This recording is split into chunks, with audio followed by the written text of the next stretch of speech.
Hello student, हम लोग अपना एक चैप्टर पढ़ रहे थे लाइव प्रोसेस। उस लाइव प्रोसेस में आज हम जो कुछ भी पढ़े हैं, यानी जो भी वीडियो में हम सुने थे, केवल अभी तक कुछ लिखे नहीं थे ना, उसको आज हम लिखेंगे, यानी लाइन वाइज नोट्स बनाते चलेंगे, उसके साथ साथ सारी चीज़ें पढ़ते भी चलें। जिसमें हमने सबसे पहले आपको क्या बताया था, लाइव प्रोसेस के बारे में बताया था। तो लाइव प्रोसेस होती क्या है, सबसे पहली चीज़ तो ये है, तो आप पिछले वीडियो में देख चुके लाइव प्रोसेस होती क्या है। भाई अगर कोई भी चीज़ है, अगर कोई भी फंक्शन वो कर रहा है अपने, चाहे जो भी वर्क कर रहा है, वो सारा वर्क क्या है, लाइव प्रोसेस ही तो है। भाई अगर वो सांस ले रहा है तब भी लाइव प्रोसेस है, अगर वो भोजन कर रहा है तब भी लाइव प्रोसेस है। इसका मतलब ये है कि अगर वो कुछ भी वर्क कर रहा है, इसका मतलब वो सारी चीज़ क्या है, लाइव प्रोसेस के अंतर्गत। इसकी डिफिनेशन क्या है, the basic function performed by living beings to sustain themself are called live process. यानी कोई भी कार्य, जो कुछ भी उसके साथ किया जा रहा है, कोई भी छोटा कार्य हो चाहे वो बड़ा कार्य हो, उससे मतलब नहीं है। अगर वो कुछ भी कर रहा है और अपने आप को जीवित रखने के लिए, अपने आप को बनाए रखने के लिए, अपने आप को सस्टेन करने के लिए अगर कोई भी कार्य कर रहा है, वही क्या कहलाता है, लाइव प्रोसेस कहलाता है। वही क्या कहलाता है, लाइव प्रोसेस। उसके बाद हमने आपको बताई थी कि अगर लाइव प्रोसेस कोई भी कार्य होगा तो उसमें एनर्जी की आवश्यकता होगी। वो एनर्जी आएगी कहाँ से, भाई सबसे पहली चीज़ ये है कि एनर्जी आएगी कहाँ से। अगर कोई भी वर्क होना है बिना एनर्जी का, हम कहते हैं कोई वर्क नहीं कर सकते। अगर कोई वर्क बिना एनर्जी कर नहीं सकते हो तो एनर्जी आएगी कहाँ से, तो कुछ ना कुछ रिएक्शंस हमारे अंदर होते हैं। उन रिएक्शनों को हम क्या कहते हैं, बायोकेमिकल रिएक्शन कहते हैं। उन रिएक्शन को हम क्या कहते हैं, बायोकेमिकल रिएक्शन कहते हैं। बायोकेमिकल रिएक्शन क्या है, इसकी डिफिनेशन क्या है, chemical reaction which take place within cell और organism during various vital activities are called biochemical reaction.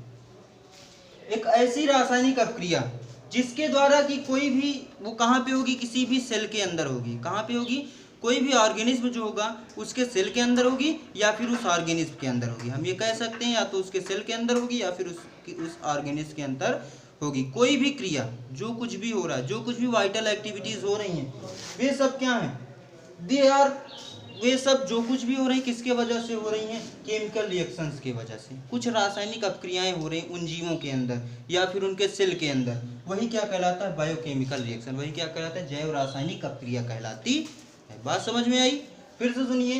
Live process क्या है, the basic function perform to by living beings to sustain themself is called live process.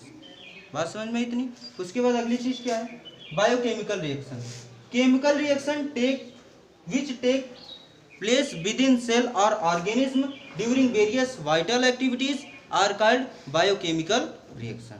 समझ में आई बात, इसको note करिए फिर आगे बताते हैं।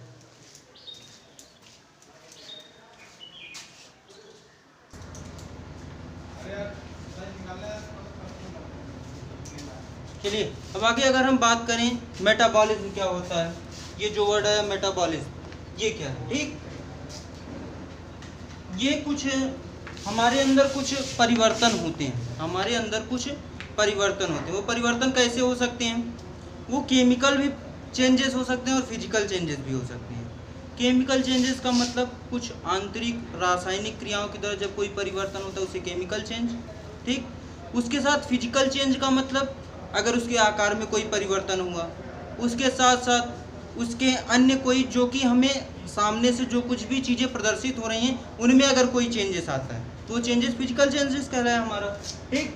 It is a word use to describe the sum और total of all the chemical और physical change that are constantly taking place in living matter and are necessary for life. इसका मतलब क्या हुआ, इसका मतलब ये हुआ, ये एक ऐसा वर्ड होता है, ये एक ऐसा वर्ड है, एक ऐसा शब्द है जो कि डिस्क्राइब करता है, जो कि समझाता है, जो कि विस्तार पूर्वक बताता है हमें किसके बारे में, कोई भी सम और टोटल। सम और टोटल का मतलब यहाँ पे क्या है, सम मतलब जोड़ या फिर टोटल मतलब उसके पूरे, जो कुछ भी पूरा एक शीर्षक निकल के आ रहा है, पूरा एक सारांश जो निकल के आ रहा है इससे, ठीक। कौन सा सारांश का मतलब यहाँ पे क्या है कि जो भी केमिकल और फिजिकल चेंज किसी भी लिविंग मैटर के अंदर हो रहे हैं, किसी भी जीवित वस्तु के अंदर जो भी फिजिकल या फिर जो भी केमिकल चेंज हो रहे हैं, उसका जो पूरा एक सम होता है उसे ही क्या कहते हैं, मेटाबॉलिज्म कहते हैं। उसे क्या कहते हैं, मेटाबॉलिज्म कहते हैं। एंड अननेसेसरी फॉर लाइफ, उसके साथ साथ ये जो चेंजेस होते हैं ये हमारे लाइफ के लिए, हमारे जीवन के लिए बहुत ही आवश्यक होते हैं। फिर से सुनिए, it is a word used to describe the sum और total of all the chemical and physical changes that are constantly taking place in living matter and are necessary for life। यही क्या है, मेटाबॉलिज्म। मेटाबॉलिज्म दो तरीके से होते हैं, एक होता है एनाबॉलिक पाथवे, दूसरा होता है कैटाबॉलिक पाथवे। इतना नोट करिए, फिर आगे एनाबॉलिक कैटाबॉलिक बताते हैं।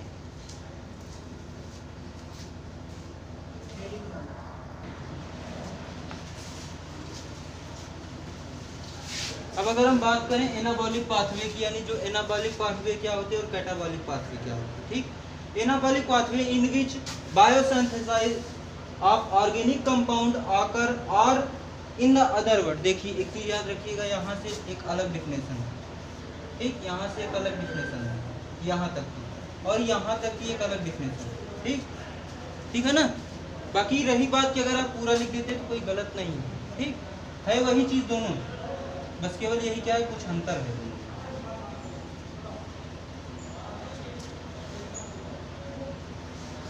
जब क्या होता है, कोई भी ऐसा कुछ भी चेंजेस होता है जिसमें क्या होता है, बायोसिंथेसिस ऑफ ऑर्गेनिक कंपाउंड, जब किसी भी ऑर्गेनिक कंपाउंड का संश्लेषण होता है उसे एनाबॉलिक पाथवे कहते हैं। जब ऑर्गेनिक कंपाउंड का जैविक संश्लेषण होता है उसे एनाबॉलिक पाथवे कहते हैं। यानी अगर हम दूसरे शब्दों में इसी बात को कहते क्या है, complex substances are synthesized from simpler ones. जो भी जटिल पदार्थ होते हैं उनको हम क्या करते हैं, एक छोटे एक साधारण पदार्थों में तोड़ते, साधारण पदार्थों में संश्लेषित करते हैं, वही क्या कहलाता है हमारा एनाबॉलिक पाथवे। यानी यहाँ पे क्या था, ऑर्गेनिक कंपाउंड था, वही ऑर्गेनिक कंपाउंड हट के क्या हो गया, कॉम्प्लेक्स सब्सटेंस, जो कि किसमें सिंथेसाइज हो रहा है, सिंपलर वन से। एक चीज याद रखिएगा, अगर आप ब्रेक डाउन लिख देंगे तो गलत हो जाएगा। ब्रेक डाउन का मतलब होता है कैटाबॉलिक पाथवे, ठीक, और सिंथेसाइज का मतलब होता है कि एनाबॉलिक पाथवे। सिंथेसाइज और ब्रेक डाउन में अंतर क्या है, इसमें है कि उस चीज को, जब वो चीज कोई भी चीज भाई टूटेगी तो उससे कुछ ना कुछ रिलीज होगी, लेकिन यहाँ पे क्या है, उसका संश्लेषण होगा। संश्लेषण में किसी अन्य दूसरी चीज़ों की आवश्यकता होती है, ना कि वहाँ पे कोई चीज़ बनती है, ठीक। इसलिए ये एनाबॉलिक में किसी भी चीज़ का निर्माण नहीं होता बल्कि उसमें हनन होता है। लेकिन अगर कैटाबॉलिक में देखा जाए तो उसमें निर्माण होता है, हनन नहीं होता है।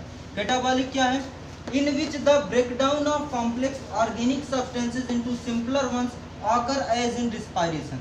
यानी जैसे रिस्पायरेशन में होता है, क्या होता है कि कोई भी कॉम्प्लेक्स सब्सटेंस को हम क्या करते हैं, तोड़ करके एक छोटे सब्सटेंस में बनाते हैं, वही क्या कहलाता है हमारा कैटाबॉलिक पाथवे कहलाता है। फिर से समझिए, एनाबॉलिक में संश्लेषित होता था वही पदार्थ, कैटाबॉलिक में वही पदार्थ ब्रेक डाउन हो रहा है, ठीक, पदार्थ वही है, ऑर्गेनिक कंपाउंड इसमें भी था, ऑर्गेनिक कंपाउंड या सब्सटेंस इसमें भी है, ठीक। कॉम्प्लेक्स सब्सटेंस यहाँ पे था तो यहाँ पे भी कॉम्प्लेक्स सब्सटेंस ही है। सिंपलर वंस में संश्लेषित हो रहा है, यहाँ पे ब्रेक डाउन हो रहा है सिंपलर वंस में, ठीक। जैसे रिस्पायरेशन में होता है, रिस्पायरेशन में होता क्या है, हम सांस लेते हैं तो उसमें क्या होती है, एनर्जी रिलीज होती है, सांस लेने पे एनर्जी रिलीज होती है। हमने एक चीज़ बताई थी आपको, कैटाबॉलिक पाथवे में कोई चीज़ रिलीज होती है, लेकिन एनाबॉलिक में यूज्ड होती है। इसमें क्या हो रहा है, फोटोसिंथेसिस होगा, सोलर एनर्जी ली जाएगी, किसके द्वारा, क्लोरोफिल के द्वारा एनर्जी ली गई, यहाँ पे एनर्जी का यूज्ड हुआ, ठीक। उसके बाद वाटर लिया गया, उसमें भी एनर्जी का इस्तेमाल हुआ। उसके बाद फिर कार्बन डाइऑक्साइड ली गई, उसमें भी एनर्जी का इस्तेमाल हुआ ना, सब में एनर्जी का इस्तेमाल, एंडोथर्मिक रिएक्शन हुआ। जहाँ पे एनर्जी यूज्ड होती है उस रिएक्शन को एंडोथर्मिक रिएक्शन कहते हैं, और यह रिएक्शन कहाँ पे होता है, एनाबॉलिक पाथवे में होता है। बात समझ में आई। कैटाबॉलिक पाथवे में, in catabolic the energy is released called exothermic reaction. इसका जो रिएक्शन होता है कैसे होता है, एक्सोथर्मिक होता है। इसमें हमेशा एनर्जी क्या होती है, रिलीज्ड होती है, किसमें, कैटाबॉलिक पाथवे में, ठीक। आप अगर रिस्पायरेशन करते हो, रिस्पायरेशन में एनर्जी रिलीज होती है, लेकिन फोटोसिंथेसिस में एनर्जी यूज्ड होती है, ना कि एनर्जी रिलीज्ड होती है। बात समझ में आई, इसको आप नोट कर लीजिए। बाकी आगे की जो भी नोट्स होंगी वो आपको ऐसे वीडियो में मिलती रहेंगी। उसके साथ साथ जो कुछ भी पढ़ाया गया उसको रिवाइज करते रहिए। बाकी जो कुछ भी आगे जाता रहे उसको भी पढ़ते रहिए, अच्छे से पढ़िए क्योंकि आपका बोर्ड एग्ज़ाम है। और कोई भी चीज़ पढ़िएगा उसको एकदम ऐसे पढ़िएगा कि जिससे कि आपको फिर बार बार उस चीज़ को ना पढ़ना पड़े। एक बार ऐसा पढ़िए कि एकदम अच्छे से दिमाग में बैठ जाए। Thank you class.